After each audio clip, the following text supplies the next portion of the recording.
Hello, everyone, and welcome to Frontiers Exploring the World of Data.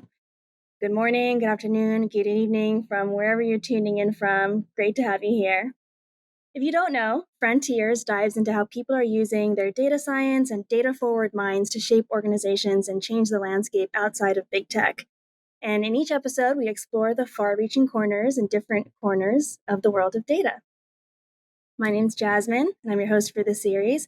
And in my day-to-day work, I empower others to make data-driven decisions, and I'm always interested to hear about other stories and how other individuals do it themselves. So today, we are exploring the peaks of public services. I get so excited whenever I think of the alliteration to use for each of these areas. So today we're going to be covering how data-forward minds can push for real change in the public services sector. So that leads us to our guest introduction for today, Ms. Alexis Bonnell. Alexis has a very accomplished career in public services, from serving in war zones with the United Nations to establishing innovation labs with the United States Agency for International Development, or USAID, as its chief innovation officer. And that was just the beginning. After USAID, she transitioned to Google as a senior business executive for emerging technologies, and I'm very interested to hear her take on her transition there. And then from Google, she moved back into public services and is now the Chief Information Officer and Director of the Digital Capabilities Directorate of the Air Force Research Laboratory, AFRL. No short of long, long titles. Give you all those acronyms I can, Jazmin. It keeps the mouth occupied. Her career has focused on pushing emerging technology initiatives in the large, complex environments that are very common in public services, and she undoubtedly has a few fascinating stories to show for it. So I'm very excited to learn more about her journey. I'm so excited to be here with you today. Thank you for your time, Alexis. Absolutely. What a great topic, and thanks for having me. So moving into our icebreaker, as we start off, as is tradition. So the question that we have today is, if you could introduce a new public space in your community, what would be in it?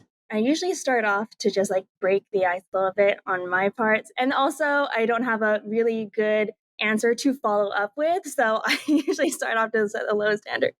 I would choose a greenway in my local community. So I am in Los Angeles area, and when I look out the window, there's not a lot of green. There's just a lot of sky. So I would want to introduce a green space, maybe move some of the roads underground and replace them with green space. They do that in Boston, where I spent some time. So it's great to have those areas where you can have parks. I would introduce some climbing structures. I'd figure out the safety behind that. I like climbing, so I would put that in there.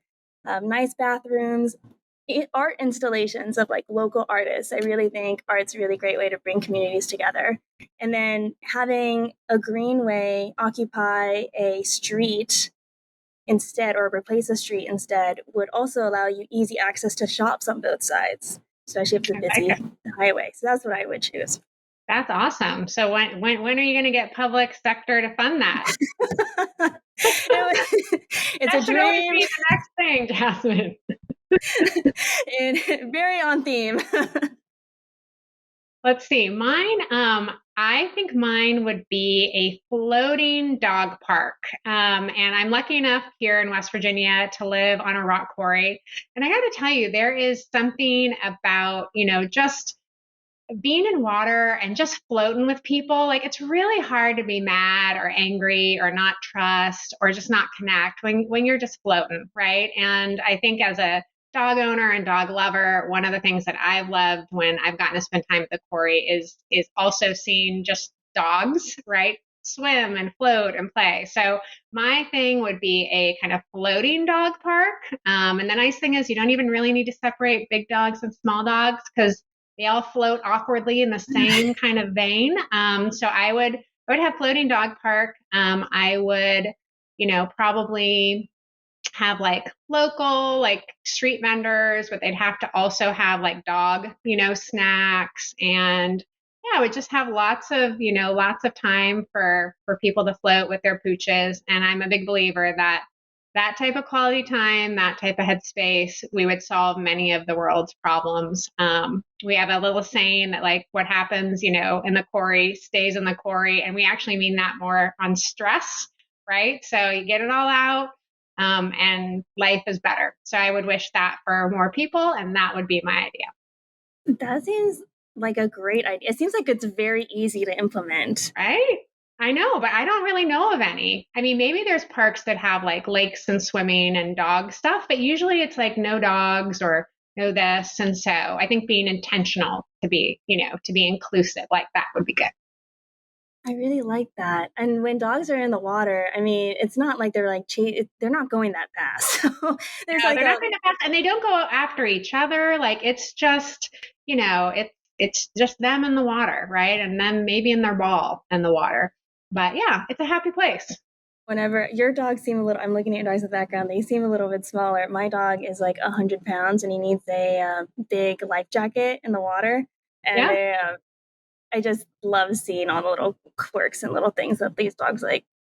When they're in the water, they become different animals. So it's Yeah, very fun. absolutely. So that would be mine. You can put in your submission, I'll put in mine, and we can have this amazing kind of co-space.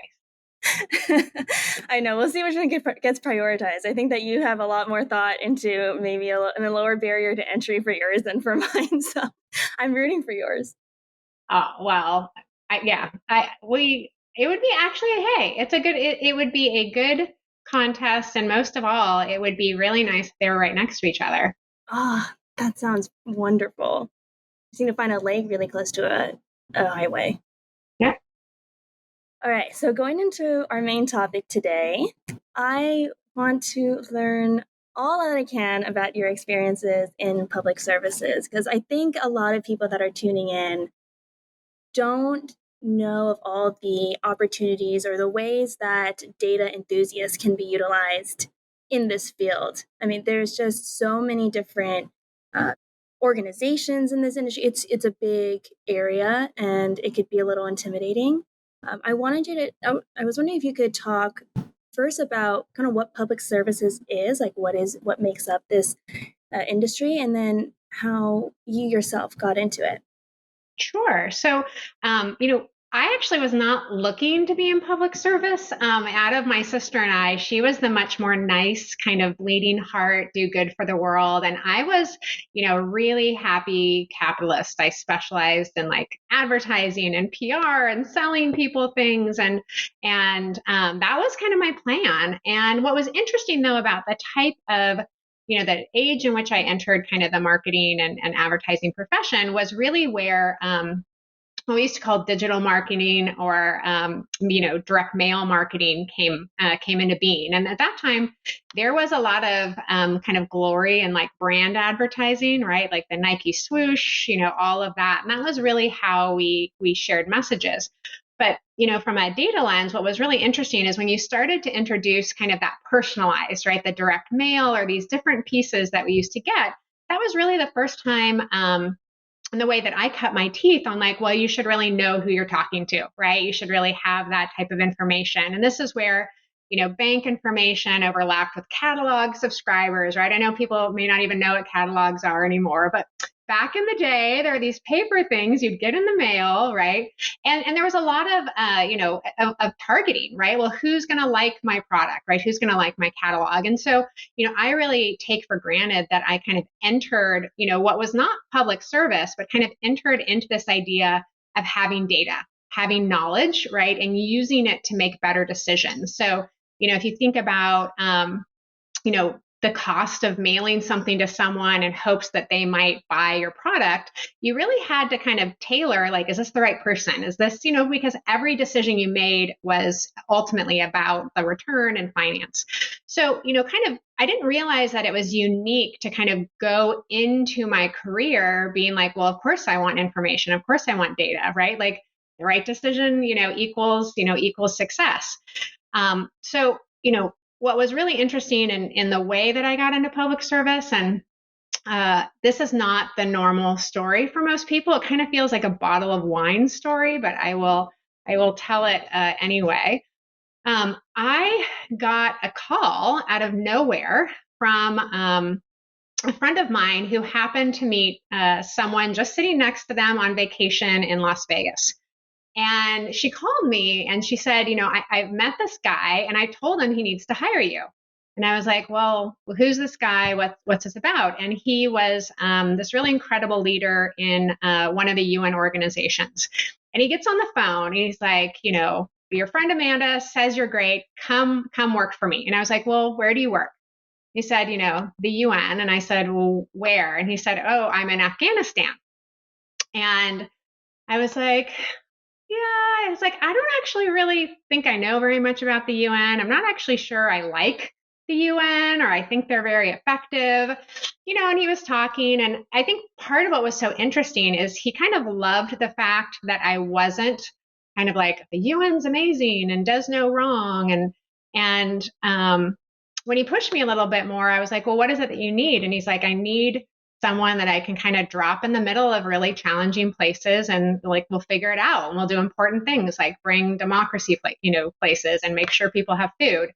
And I kind of thought it was just a weird conversation. Like what a kind of crazy conversation, weird, and I said okay. And at this day, Jazmin, I think back and I was in my early mid 20s, right? And I don't know like where I got this kind of like gumption, but I was like, whatever reason, we were hitting it off. And he said, well, what would it take to get you to come work for me? And I said, okay, if you fly me to wherever your boss is, and he convinces me, you both convince me kind of that, this is really kind of change that you want to bring to your work. I said, I'll go to Afghanistan in 2 weeks, thinking I'm never going to hear from this guy again. What a weird call. And he's like, okay, you're on. Hangs up the phone. And I literally kind of hung up the phone, thought that was really weird, and went on about my day. And the next day there's a knock on my door and there's a guy, FedEx guy with an envelope. I open the envelope. It is a ticket to New York for that day. And I was like, this guy's no joke, right? Like really, like if anything, I've got to meet him, right? If anything, I really admired kind of like, the ability to get things done. So I flew out, met the executive director of this UN agency with him. He flew out and, about 3 weeks later, I had sold my house, like quit my job and flew to Afghanistan. So, it was just totally unexpected, nothing I planned for, nothing I was seeking. And I kind of have this theory about opportunity, open doors and open windows. And open doors are all those things you kind of expect, like I'm going to go to school and then I'm going to do this, and kind of all the logical things, right, that feel really safe and kind of predictable and are clear as far as pursuing them. And then there's open windows, right? And open windows are just all those weird random opportunities that come up all the time that we don't expect, that we're not looking for. So that's what took me into public service. And after spending, a couple years in Afghanistan, and then actually over a decade at different kind of emergency places, war zones, I got to work for a long time with the U.S. Agency for International Development as my client. So I implemented a lot of the work of USAID, and kind of again, Jazmin, just really tried to focus on great delivery, really informed, information-rich, kind of programs. And the gentleman who happened to be the head of USAID in Afghanistan, we just hit it off really well. Incredible leader, incredible man. And we just kind of stayed in touch. And no joke, a couple of years later, I pinged him and said, oh, what are you doing? He's like, oh, I'm back at USAID in Washington. And I said, oh, I'm thinking about coming back. Let me know if there's something you want me to do or how I can be helpful. And he said, oh, yeah, come and be my head of business transformation and knowledge management. And I was like, okay. And it turned out he was at that time the head of USAID, right? And so I didn't even know he had advanced to such a position. But, again, I've had so many lucky experiences of people just kind of saying, hey, like, come help, come figure it out. And quite frankly, I just say yes every time, right? So, got to be at USAID, got to take on a lot of different challenges. And I think when we think about public service, that can take so many frames, right? It could be being in an international organization like the UN. It could be being part of federal government like USAID or FEMA or the IRS. It could be state and local government. It could be kind of other international organizations. So public service is really focused on usually kind of good governance and the benefit of the people, the population, sometimes generally, but oftentimes in particular subject matter. So you'll have public servants that focus on health or education or things like that. So I'm just really lucky. I've gotten to serve in a lot of different levels, and be exposed to a lot of those different areas, even within public service. Sorry, that was a lot. That sounds like you're like, I know that you mentioned, there's a luck factor, but I think, you were able to build a reputation and you have things under your belt to show for your time. What was the thing, or what were the one or two things that really stood out to you about public services that made you want to stay in this arena? Yeah. For more than just a year or 2 years, like you made conscious decisions to kind of stay in the space. And I know you talked a little about people, but I'm also wondering, like, is that a component? Is there a mission aspect to it, or the problems you were trying to figure out? What appealed to you?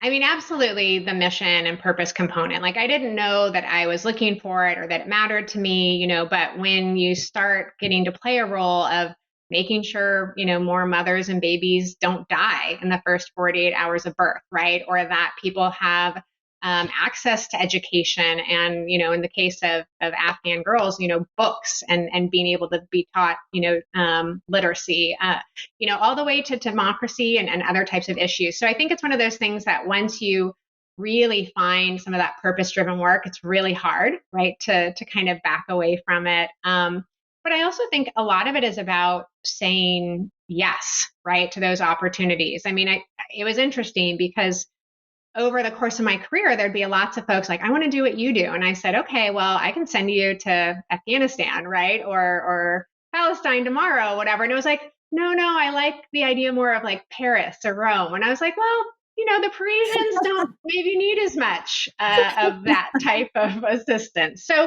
I think part of it is to recognize that, sometimes it's hard. It's not sexy, all the time to be trying to pull off really, challenging things in hard places. But I also think that people who like, the idea of like, okay, this is hard, like that'll be interesting, right? Like let's see, how you pull it off. And in some cases, you don't always know how to pull it off. These are really complex, hard problems, and that relationship, that curiosity, that hunger for knowledge and for data and to understand if you're doing it right. But it kind of just becomes a high. Like it's one thing for me to sell Nikes. It's another thing, right, for me to be like, people probably lived longer because of what I did today. But yeah, I can't imagine the types of the things that you've seen and the stories that you have. Do you have like something that comes to mind, like a story that kind of highlights, what really drew you, kept you in, and maybe speaks also to like the uniqueness of these data challenges, like the technological challenges that this area faces? Sure. I mean, I think there's such a wide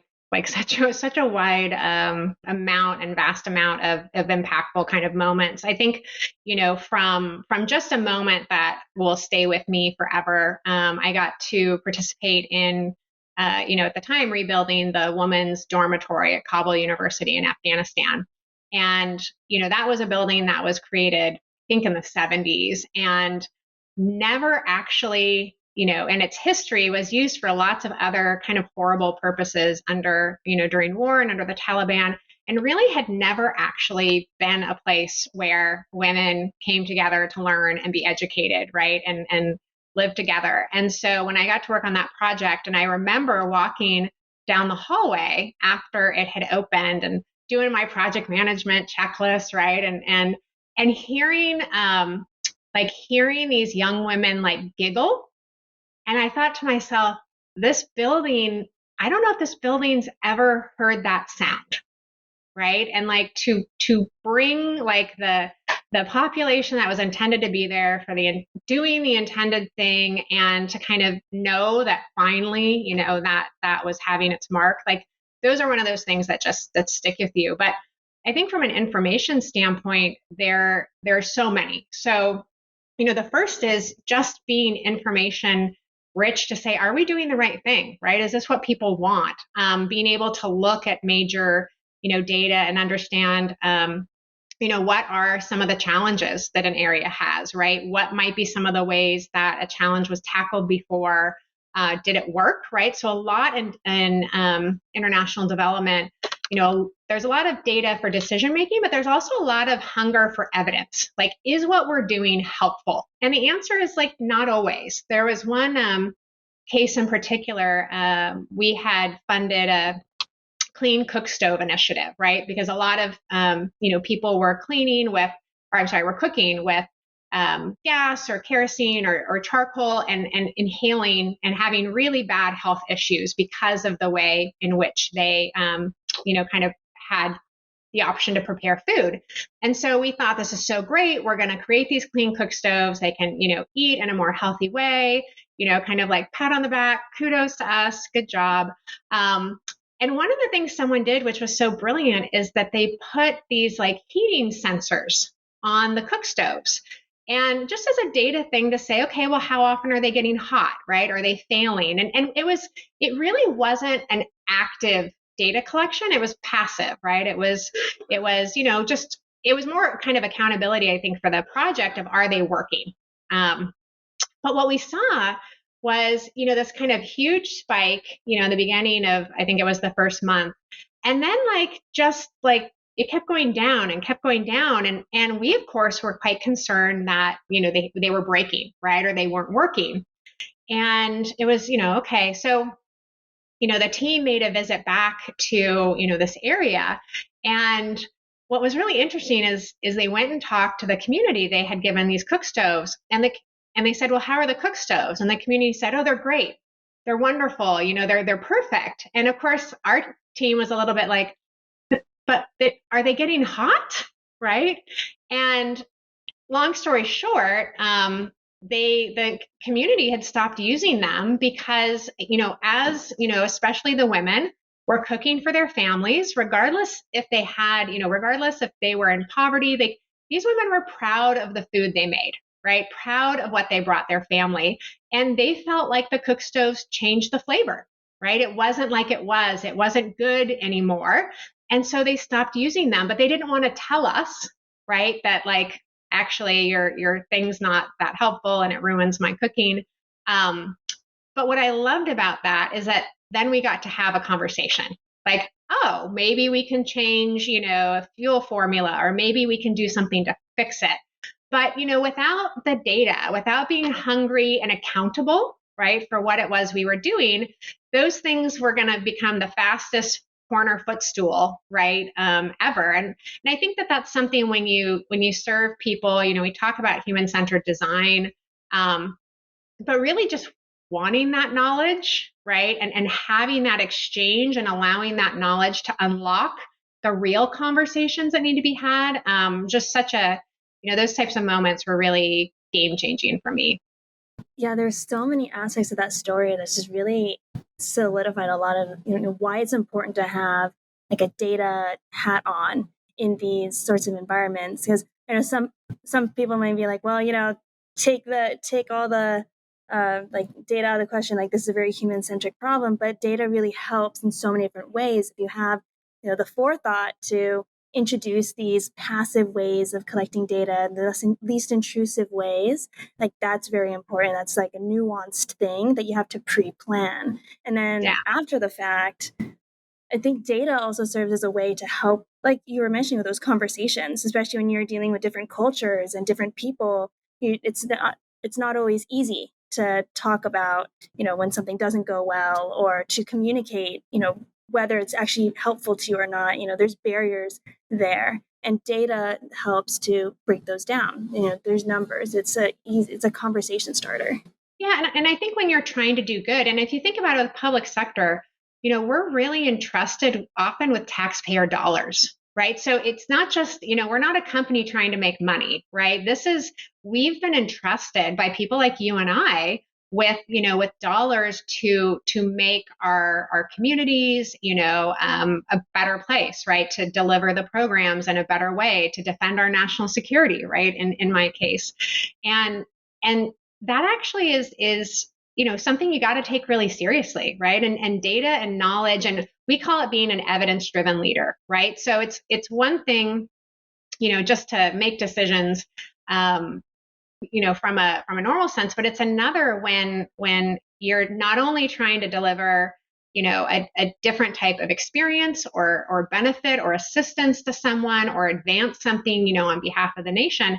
But it's another when you're using your neighbor's money, right? You're using your tax money. And, I think for many great public servants, there's that weight. There's a pride of getting it right. And the data helps you know, are you really getting it right? And there is a worry, right, about getting it wrong and being hungry and making sure that, if you didn't get it quite right, if it's not as effective as you wanted, that actually we see that really quickly, right, and can pivot and change. And I think that, sometimes it's qualitative, sometimes it's quantitative.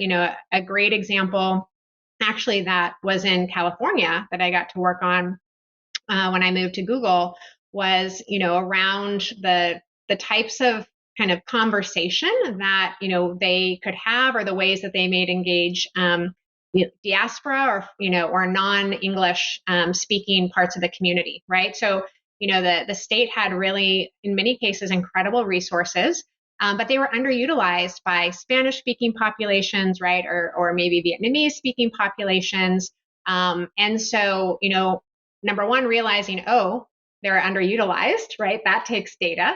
But then, being able to open the dialogue or to have new modes of communication where you can really see someone, interact or start to use the service and kind of really monitor that.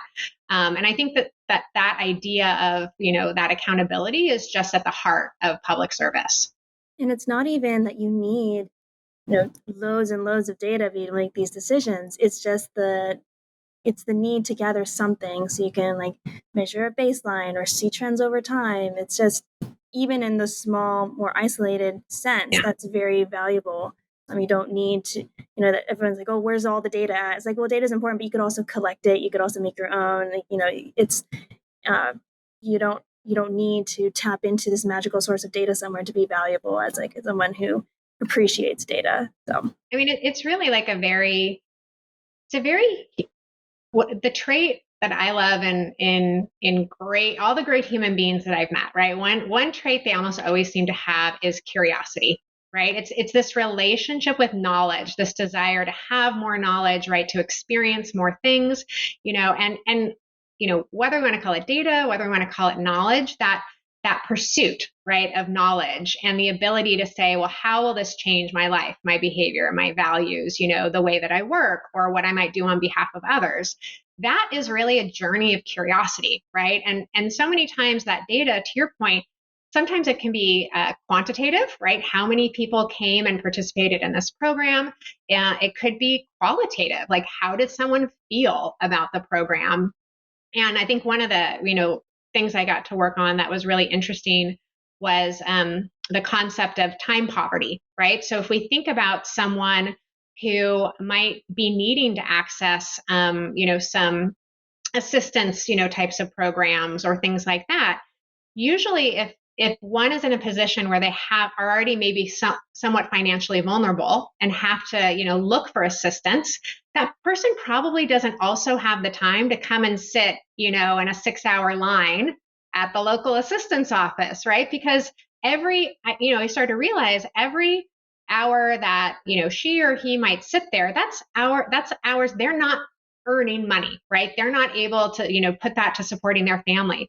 But it may also be maybe she didn't have a car, right? Maybe she had to coordinate with a bus schedule. And so it was really interesting when you become passionate about data and the story that it tells you, you become so much more intimately linked to the people you're trying to serve. And so, sometimes that qualitative thing was literally just, following someone, with their knowledge, right? But going with them on the day and saying, what is it like for you to navigate this thing that we think is just so easy and there and obviously, and we realized in some cases that, the amount of time poverty that someone incurred, the amount of lost income and things like that was sometimes like not even as much or not more than the benefit, right? And so it really allows you to step back and say, well, can I do this in a more useful way so that that person doesn't incur time poverty, or, let's be more realistic about the challenges that the people we're trying to help have. And so those are, you just have so many magic moments, right? When you're in that curious headspace, that, that help you let you know if you're getting it right or wrong. I love that theme of like this curiosity and the need to like gather data and bring people together in the in the public services space. Like this is these arenas when you're looking and trying to get data, you're doing things to like bring people closer together to better understand and empathize with others. And it's one of the more human things you can do in trying to get to know someone and getting to know like their plight as well. Which makes you very curious how you move from that space and you move to Google. I wanted to know a little bit about your journey there, your thought process, and your transition there. What had you, gained? The big things you had taken away from your time that really helped you with this transition of Google, and maybe the impetus for that movement. You're back in the public services space, but curious, Yeah. curious how that went. Yeah, no, I mean, going to Google was very intentional. It did not start with the offer, please, come to Google.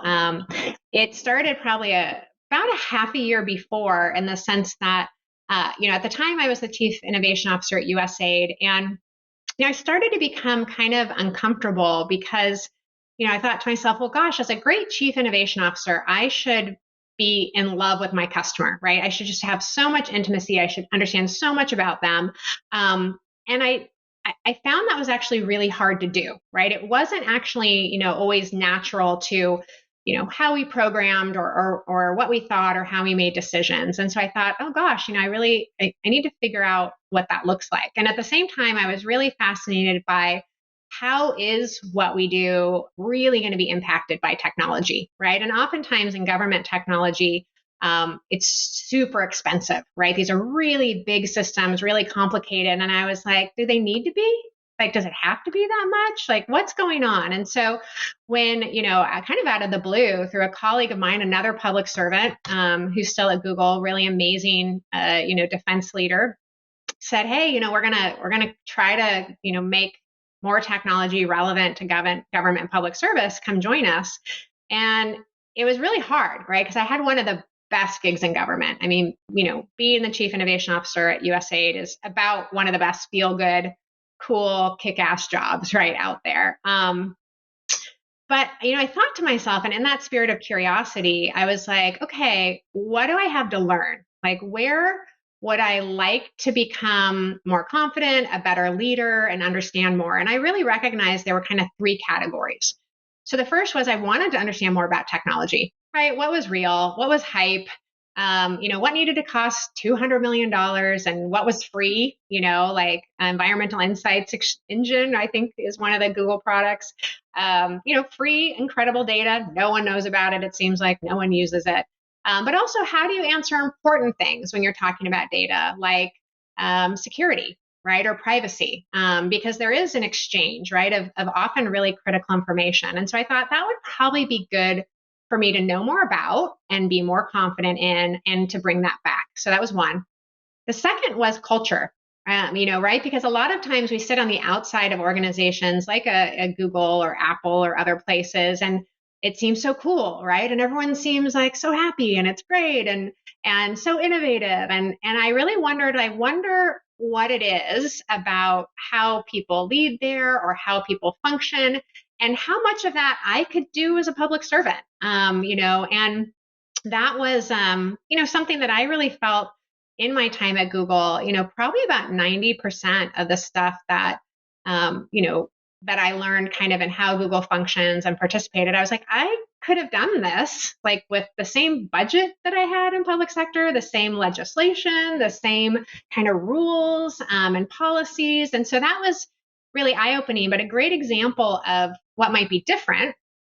And one of the things that, I hope to take more now into my public service is oftentimes in government organizations, because of levels of accountability and transparency and wanting to be really great stewards of taxpayer dollars, there's a lot often kind of hierarchy, right? And so if you were doing a good job, usually in recognition programs, it would be like your supervisor kind of would decide who would get an award, right? Or a panel. It was always kind of people above you, got to decide what you were doing. And the irony, of course, is it's actually not people above you that are usually in the trenches doing the work who really know like how awesome you are, or maybe not that awesome that day, right? And so this, the concept of peer awards, right? And the ease of peer awards. And for me, how how un how welcoming and how unterritorial and how open to sharing and what it was like to kind of just be able to give someone a shout out, right, or a small, monetary thing. I was like, this is a different way of being. And what really struck me more than anything else is that as an individual, as a person, we need nourishment, right? We need recognition. We need to know that other people value and see us. And oftentimes in kind of hierarchical or superior based recognition, like, great, you'll get told that once a year, maybe twice a year, right? And in peer based recognition, I mean, there were times where, like someone would give me a shout out like once a week, twice a week, right? And it was this really interesting nourishment, right, to my sense of purpose, to my confidence, right, that I was doing good things, I was bringing great value. So, that's an example in that kind of culture realm of there was nothing stopping me, right, from really doing that type of work. I just didn't tick that way, right, until I saw how that looked. And the last part, that I wanted to be really intentional at Google was, what is it to create, products and services that people love, right, and that billions of people use, and what does that look like? Because the interesting thing is that, next to, some of the bigger tech companies or other tech companies, really only government plays at that scale, right? Only government is in the business of billions, right? Or, hundreds of millions of people. And so it was really interesting in some ways to compare, being in the business of scale, right? In very different ways. But really for me, that business of scale is a business of people, right? And so I wanted to go and kind of see, well, what does it look like to do that? So, I was really lucky because those were my three kind of questions. I went in with a lot of intent to learn around them and about them and develop a point of view on those. And then, kind of once I did, it was like, okay, now let's go practice it. Right now, practice what you preach, go back and do it. Yeah, I think that the cross pollination of sorts of like experiences is really important to be useful in these like ever changing environments. And you were mentioning a lot of things that your intentions, what you wanted to get and benefit from when you moved to Google. When you were at Google, were there things that you had learned from your public services experience, the big traits that you found very valuable and very, I guess, useful in your day to day when you're at Google that maybe is a little bit different, like give you a little bit of a different perspective in that environment? Yeah, I mean, I think one is just that, for lack of a better term, kind of servant leader mentality, right? Like the why are we doing this, right? And how might we do it in a way that has more impact, that resonates more. I think interestingly, like Google's obviously an incredible brand, but I think that public sector is, when it's done really well, really, really understands the power of story, right? And there are a lot of times where, I would kind of go in with peers and it might be something like, buy cloud or do this. And it was like, well, like, what does cloud let them do? Right? Like cloud lets them like be flexible or be adaptable or scale up. And so a lot of times I found, myself a little bit in like like the translation role of, yes, this technology is amazing, but like, how does that change how I can serve, right? Or the confidence maybe that I have to make a tough decision. If you look at, whether it was COVID or any other time of challenges, or maybe it's a general, right, in a conflict, those are high stress, high stakes decisions, right? And if you think about the power of knowledge and data, any amount of confidence you can give someone to be like, hey, here's the information, like make the best decision you can make, right? Because there's often like no right answer, right? It's just what's the best decision you can make. And knowledge and data, gives you that confidence, right? Allows you to feel like I really am doing the best I can do in this moment. And I think people often underestimate just what the weight is, on a public servant, in one of those really just, emergency or other moments to get it right.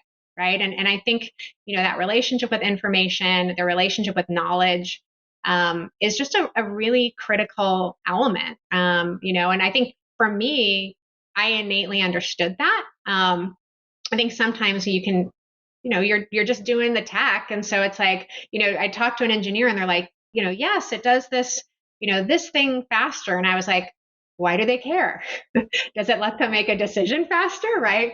But that's normal. And I think actually, you and I had talked about, this is why I think, in the data knowledge tech space, of which, a Google and a government share, right? Like they're both in the business of those things. But story matters. And I really think a lot of times we look at data and we think about data scientists, right? And that's who we think about as being the most important or the thing that people need. And I think that's true. But that data storyteller, right? The person that can look at that and say, well, so what? Not just what does this mean, but so what? How does it connect to someone? How is that something that someone actually wants to engage? Because all the information in the world doesn't matter if it doesn't inspire people, right? Or give them confidence or compel people. So, I think what has been unique for me is playing both a technology and innovation role, also playing maybe a public affairs storyteller role, and realizing that they are very under optimized when they're not done well together.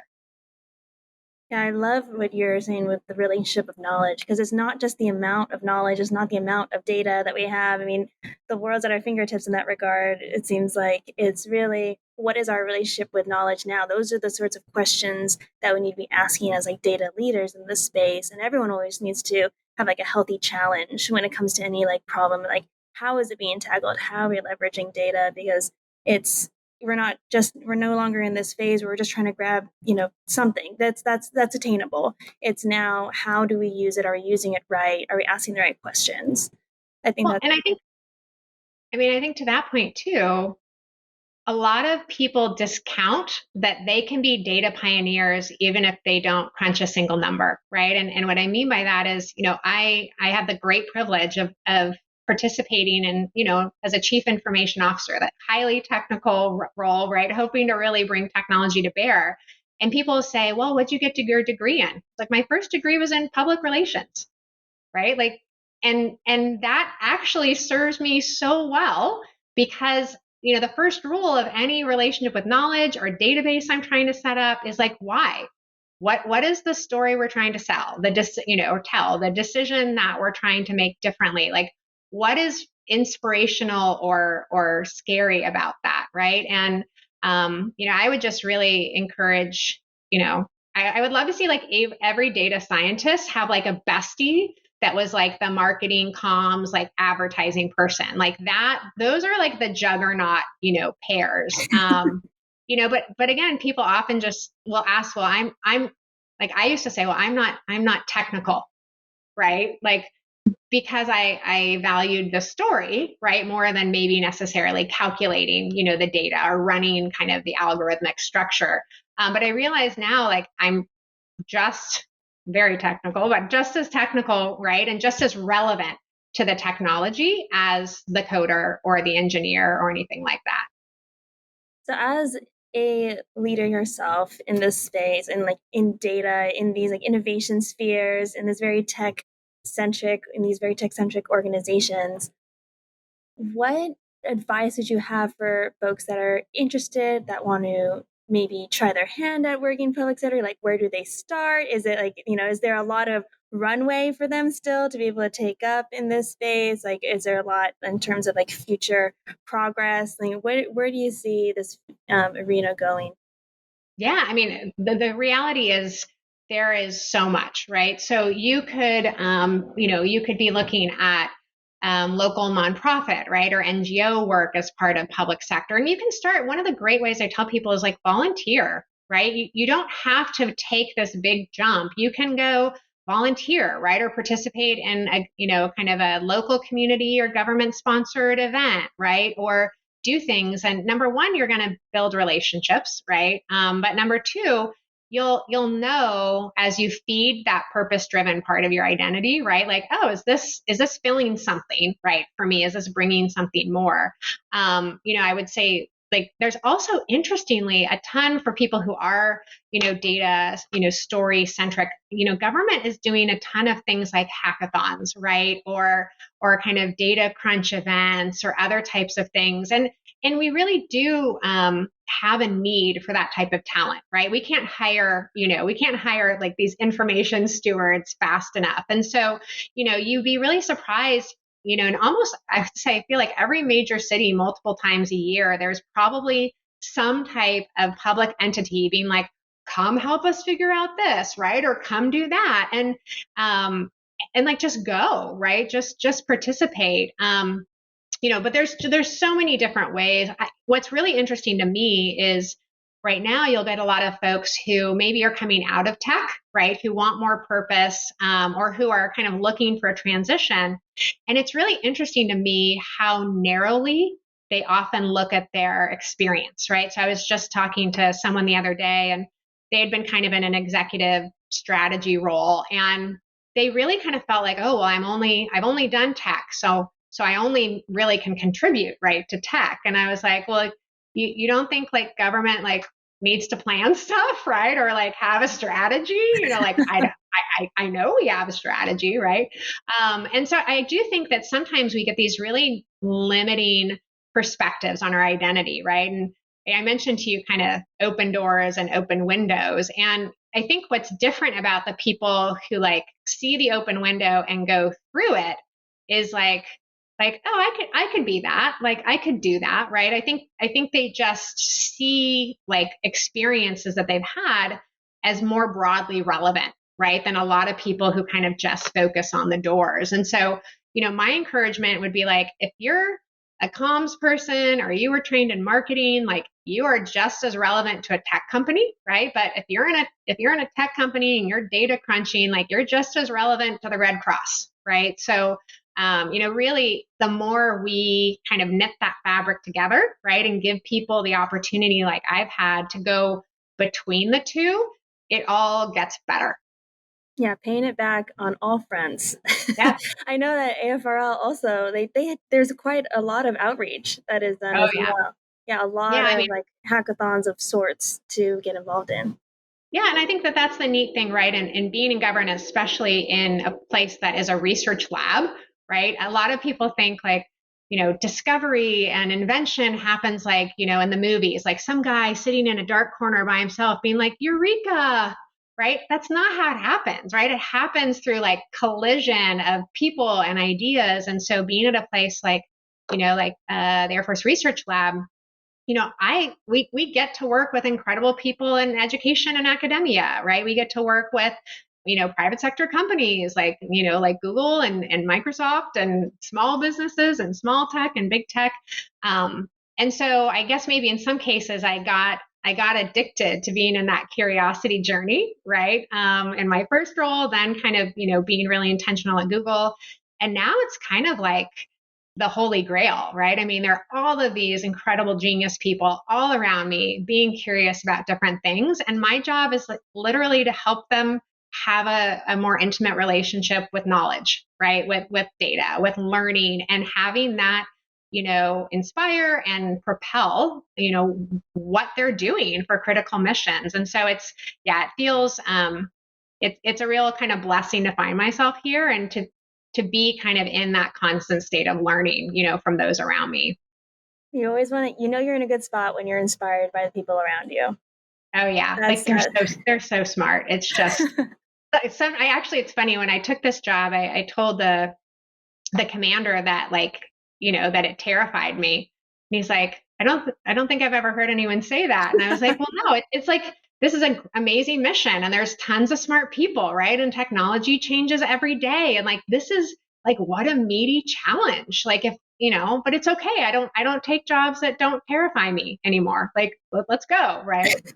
That's a great checkbox to have when considering, does it terrify me? Does this terrify me? Yes. All right. And you should learn by osmosis by all the people around you. I think that is also another great aspect. Is it is like you're saying, a team effort. You learn from everyone around you. There's so much collaboration. It's not like you're only working in your small little group.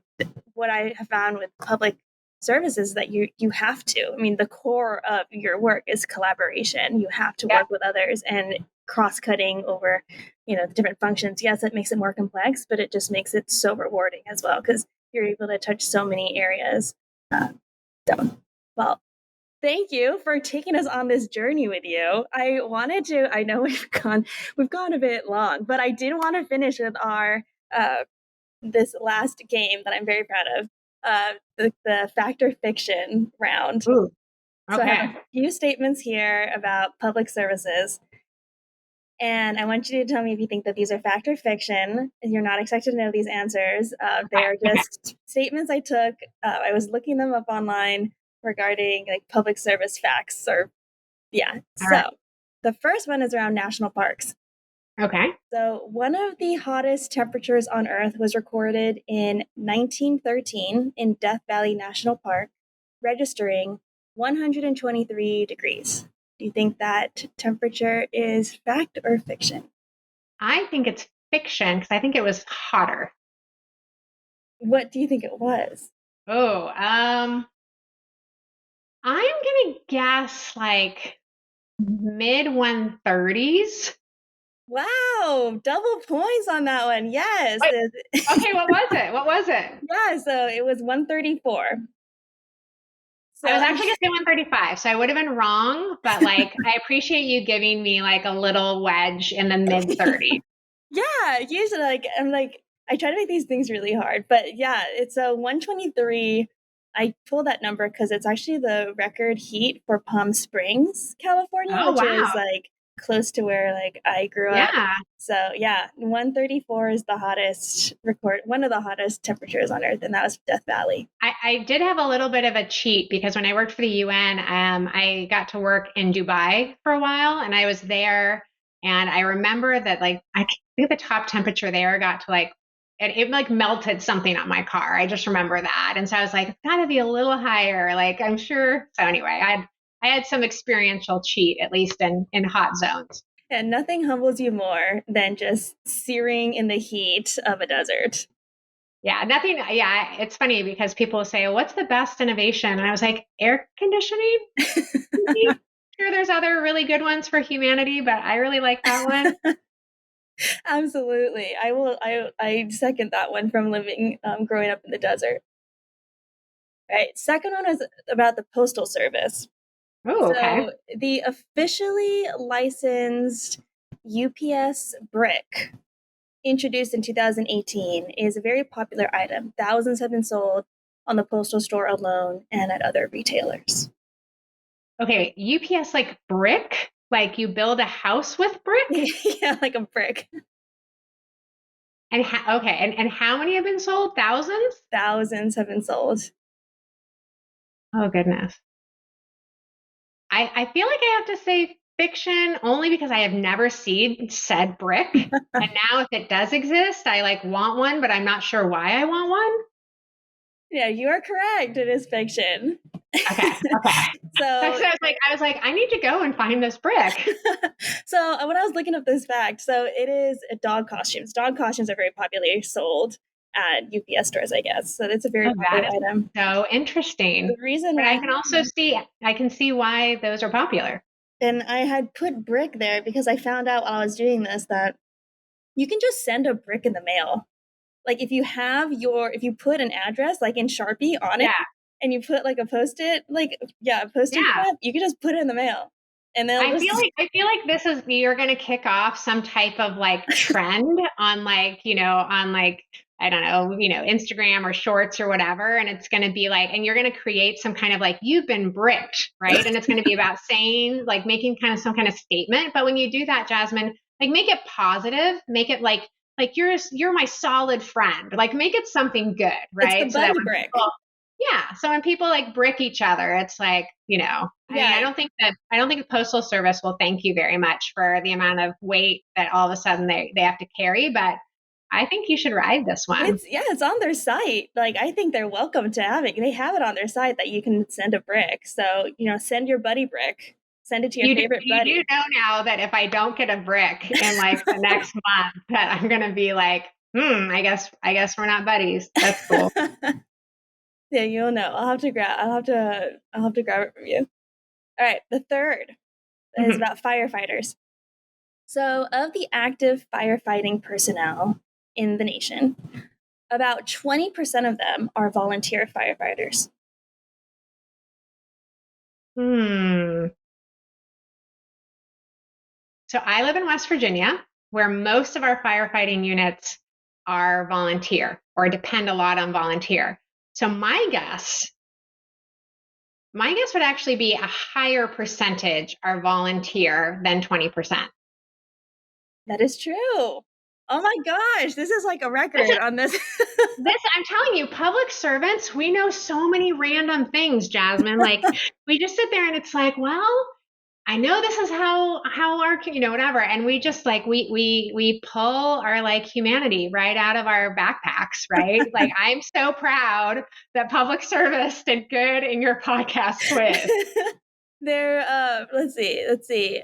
Yeah, so 53 over half of the Wow, force are volunteer firefighters. wow. So first of Yeah. all, shout out to them, right? Like how what like, and that's a great example of public service, right? Like how awesome. So I did not know it was 53. That is now I do. So I won't ever get it wrong, but like, huh. Yeah, But hey, so I did like pretty good.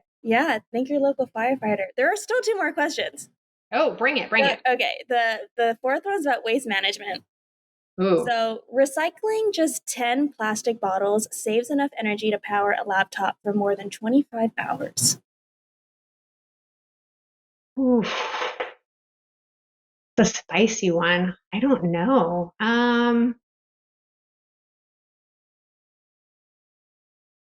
I think you're tricky. I'm trying to think. Jasmine's a tricky lady. I'm gonna say true. That is right. That is Yes. true. Okay, now there's pressure on public service. All right, I know there's one more question, so I'm gonna hold my excitement. So lay the last one on me. All right, the last one's about public transportation. Okay. So, traveling by public transportation is 10 times safer per mile than traveling by automobile. 10 times safer per mile. Average trip of probably most people in public transport is probably like 3 to 5 miles, maybe 15 miles, I'm guessing. Shout out to Manali Shah, good friend of mine, amazing transport expert at Google. So she would probably know this off of the top of her head. I'm going to say true. Or true. Yes. Okay. Yes, true. Okay. Yes. That is Like I right. tweeted that one. I shouldn't have answered so quickly. I was Well, like, oh, she's I was got like, it. it's either gonna be true or it's gonna be like more. It's gonna be like the numbers off, but still, I think true. Yeah, your confidence. I was like, all right, she's got it. Yeah, wow, congratulations. That was all 5 questions. Thank you. That is, And this is what happens when you get to play in public sector because literally all of the things you mentioned are public sector and yeah, like you you just just get to do lots of weird stuff in public sector. just learning by osmosis, all the different people, all Okay, the how many has anyone ever gotten them all right? Like, do I get no, people only get like one or two right. I feel like I deserve like a gold brick. Like I deserve like a brick. And if you send me a brick, I will paint it gold and I will put it on my thing and I will write in Sharpie, like the like futures Jazmin, like first awardee Oscar on it. All right, deal. Brick. And now I have condemned myself to sending bricks now in the mail, so I will Yeah, do that. you have.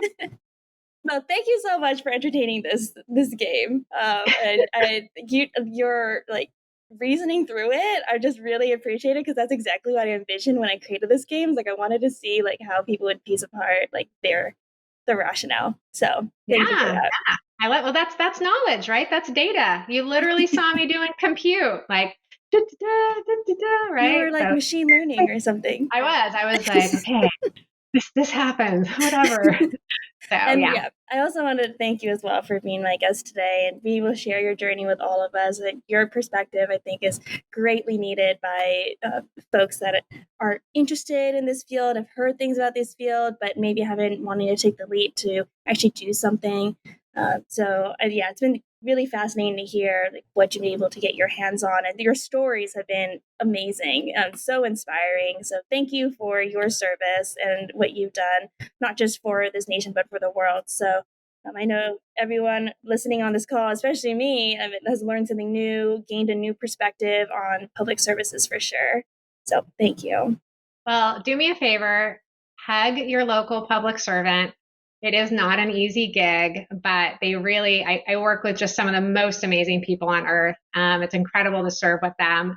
But hey, like, give them a shout out. Like, thank your local librarian and your local postal worker and things like that, because they really do, make our lives better, richer, fuller, and our country safer. So Send them a buddy brick.